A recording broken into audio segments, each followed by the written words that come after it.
J'étais presque sûr que Tsipras ferait un bon score, car la colère était de son côté et ils avaient cette dynamique.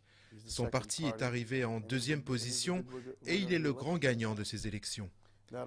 Cela crée une situation chaotique, car les deux grands partis n'ont pas le pourcentage nécessaire pour former une coalition qui permettrait la formation d'un gouvernement et l'élection d'un Premier ministre.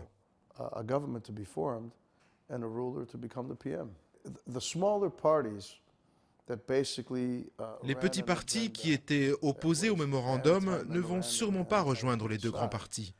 Cela veut dire qu'il y aura de nouveau des élections qui comporteront une véritable inconnue politique.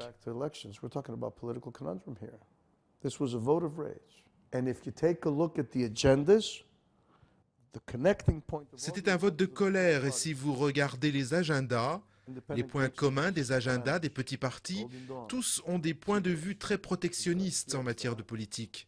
D'où qu'ils viennent, ils tendent vers le même but. Qu'est-ce que cela veut dire en termes économiques? Dénationalisation.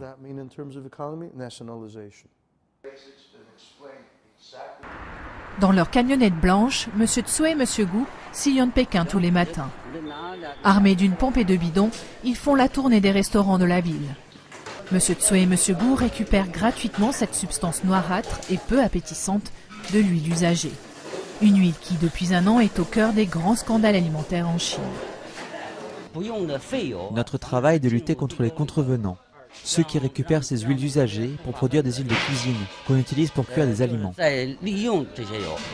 Jusqu'à présent, l'huile usagée était versée directement dans le caniveau. C'est là qu'elle était récupérée par des trafiquants, filtrée, puis revendue comme fraîche aux restaurateurs.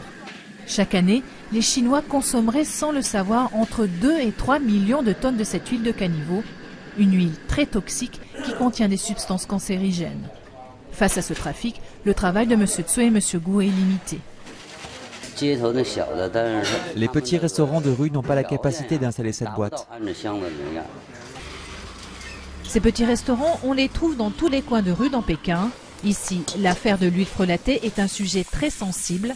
Une restauratrice finit tout de même par reconnaître que des problèmes existent.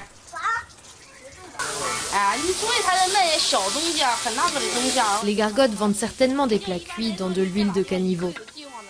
Mais dans les autres restaurants, on n'ose pas utiliser ces huiles. Si les clients sont malades, ils reviennent. Nous avons peur de ça. La collecte du jour de M. Tsui et M. Gu, elle finit dans cette usine du Rebais où on recycle cette huile. On revend nos produits aux stations-service, comme essence pour les bateaux, les chaudières. Cette huile est un matériau pour les usines chimiques. Mais le trafic, lui, continue. En 8 mois, 135 affaires d'huile frelatée ont été mises au jour.